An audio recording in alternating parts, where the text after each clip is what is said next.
This week we are going to be talking about the latissimus dorsi. So again, going back to the pure meaning of hatha yoga, balance, the sun, the moon.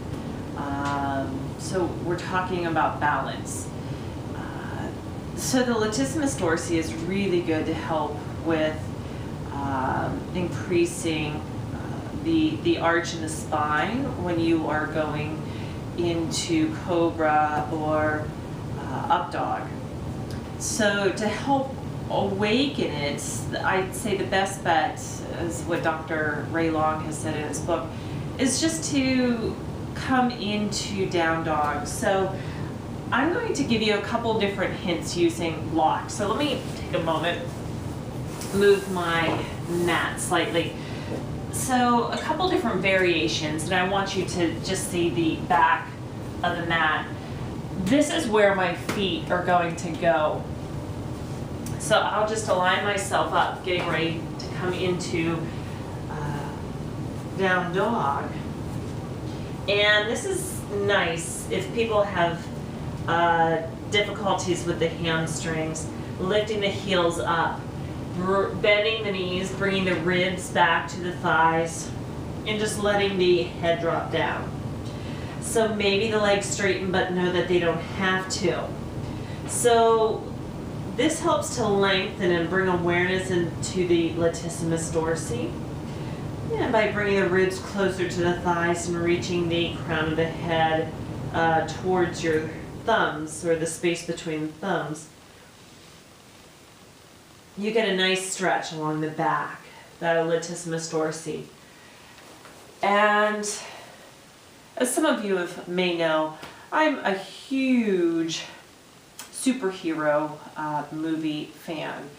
And whenever I see the latissimus dorsi, I think of like the wings, like something like coming out of Batman.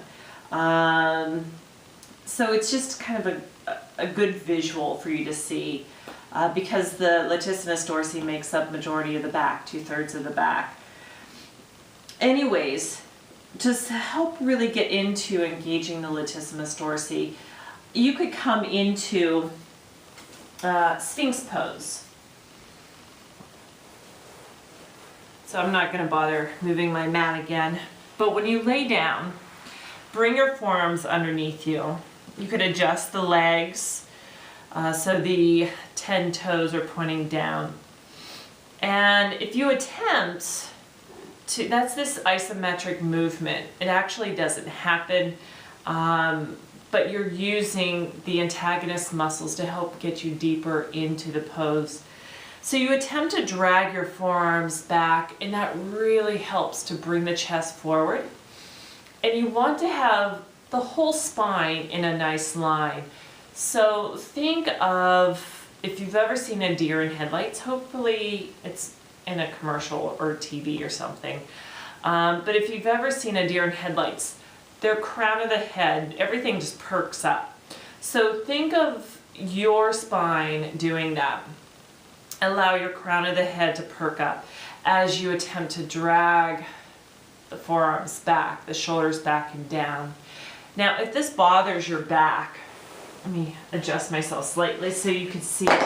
If this bothers your back, you could simply press the pubic bone into the mat, again attempting to draw back, and you could see how I'm actually engaging that latissimus dorsi. I'm helping it to come forward, helping the spine to lengthen, the cervical,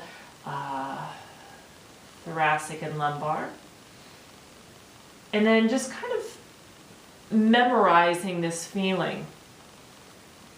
I'm going to take that, what I just felt, and bring it into a bit of a flow.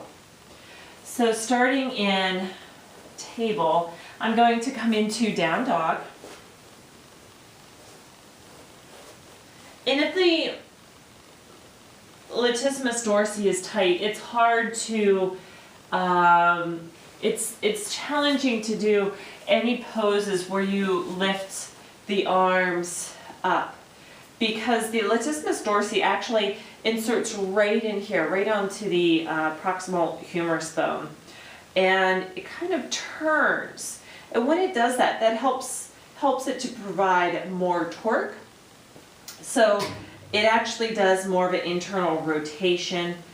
And but what's beneficial with that, it helps to get you deeper into up dog and into that arch when you come into cobra, as well as sphinx pose. So it's beneficial. But again, if it's tight, different things that you could do are, obviously, when you come into Warrior 1, Virabhadrasana 1, you don't have to raise the arms up. You could keep the hands on the waist. But again, remember, it does more of an internal rotation. So sometimes when you bring your arms up in a different plane, it's hard for you, well, for me, I have to think about, is it being internally or externally rotated? So if I bend my elbows a little and just do that internal rotation here, I bring my hands up. So internal rotation, my thumbs come closer together. And that's what the latissimus dorsi does. So if it's tight, it's more challenging to bring the arms so the thumbs point back. But no, that's okay, and just have you or your students work with where they are, trying to create space in the neck, in the ears. I always like to try to have students either point the thumbs back in Virabhadrasana 1 or roll the arms so the palms face back. Okay, now getting back into the up dog.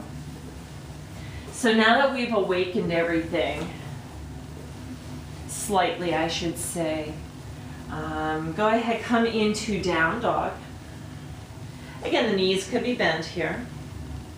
And the latissimus dorsi helps for you to come into up dog.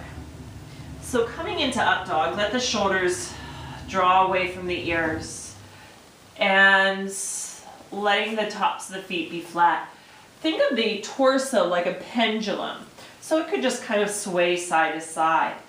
Let the pubic bone try to tuck under. Again, shoulder blades try to squeeze together. Tops of the feet pressing. Shoulders over the wrists. Now the latissimus dorsi, like we did in Sphinx pose, it wants to come forward. So shoulders back and down, palms are planted, tops of the feet pressing, crown of the head lifting. And to come out of it, you can lower the knees down to rest. Let the hips sink back into child's pose. And the arms could either be forward or the arms could come down beside you. And just taking some time here. But as you continue to practice up dog, cobra, and sphinx pose, you will be able to strengthen that latissimus dorsi. The other muscles that are engaging are the biceps as well as the triceps to help get you into that.